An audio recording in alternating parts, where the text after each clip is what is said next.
Welcome, ladies and gentlemen. I have a very serious question when it comes to the Azimio of Raila Amolo Odinga.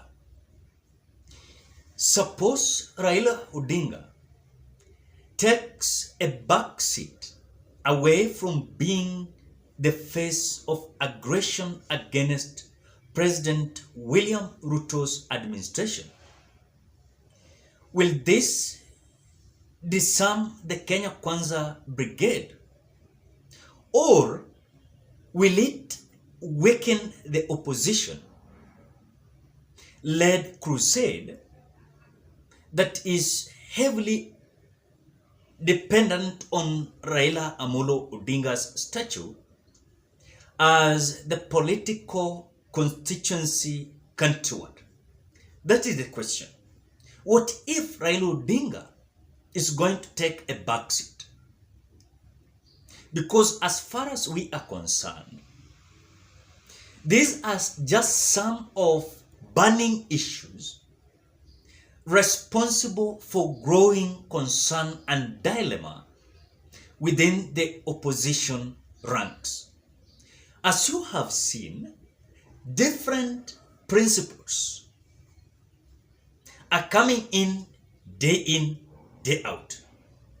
The other time it was Wajakoya, and again it was Mwangi wa Iria, as Azimio is trying to attract different personalities and individuals when it comes to the politics of the Republic of Kenya.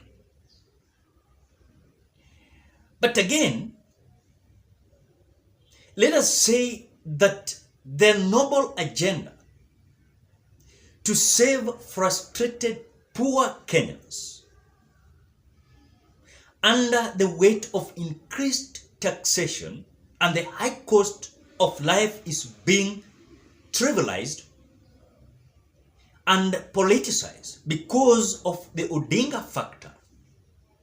The Azimio One Kenya coalition is reportedly plotting shifts in its game plan. I told you this the other time. But again, the Odinga-led group has to change its approach from anti-Ruto crusade to massive national government of change aimed at bringing all the players on board and to include civil society, the clergy, and even William Ruto's supporter. Those are three things. Number one, the civil society. Number two, the clergy. Number three, the William Ruto's supporters that are feeling like we are being sabotaged. That is what Raila Odinga's team must ensure that they are doing. Now, according to Deputy Minority Leader of the Senate,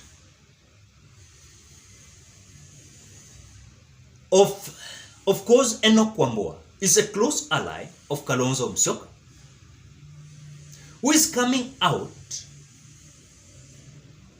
to prevail, or rather to give us a clue or to push Azimio to the ongoing plot to revamp and refocus Azimio's campaign, as he says that the new movement of change is a partyless affair and is for every Kenyan who finds life unbearable.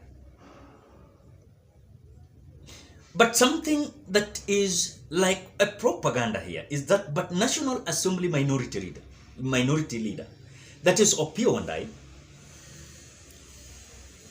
told the nation that he was not aware of such a strategy. That is what the minority said. The minority in the National Assembly. But the minority in the Senate, Wambua, is saying there's a very critical and crucial plan and strategy to ensure that the plan they're going to have is to revamp their structures, their strategies, and plan as we are waiting for the future politics, or rather future election. So Wanda is saying that there is nothing like that. It could be propaganda being peddled by our opponents, not the team of Azimio, to ensure that there is a division that is going to be in between these principles that are in Azimio. But again, Azimio Insider says that the political architect of the grouping must be retained. This is something that Raila Odinga said yesterday during their press briefing. They said that this is the time they need the unity. Their groupings must be intact to ensure, as they are having this course, pushing the government of the day to listen to the common wananchi, so that it will not be seen like at the same time in Azimio they are dividing themselves. Then it will be a very clear path for Kenya Kwanza to come out to spread a propaganda that these individuals in Azimio, they're just hungry of power, but they are not sustainable when it comes to the issues that should be addressed by them. So that is a very crucial kind of issue that is in between.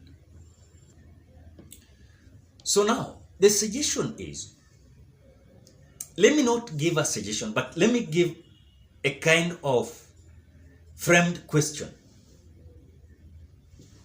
Is it a right time for Azimio to plan themselves, revamp their structures, have strategy to ensure that there is not going to be just a movement that is going to be on Friday, date 7th only Sabasaba, then long last, they're going to scatter themselves, they're going to disperse themselves, then this will be just advantage to the Kenya Kwanza.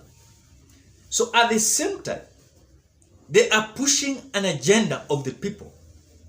They must come also to push the agenda that is going to neutralize and actualize their strategies, the structures they need to ensure that Azimio is possibly going to take over from Kenya Kwanza government.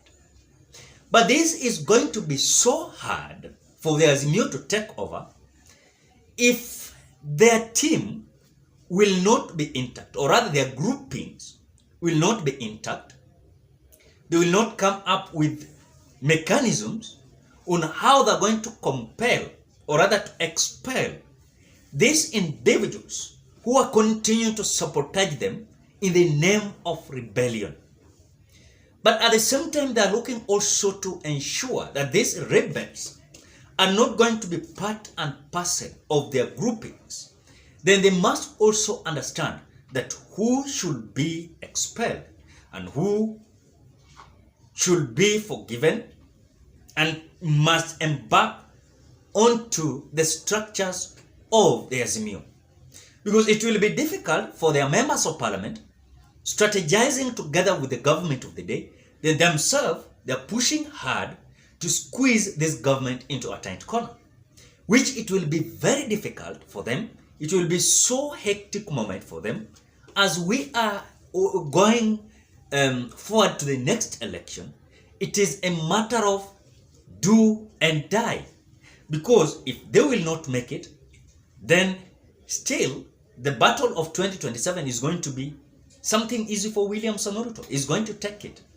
You like it, you don't like it. So it is a matter of planning themselves, having structures, new strategies, new individuals, and also they must include three main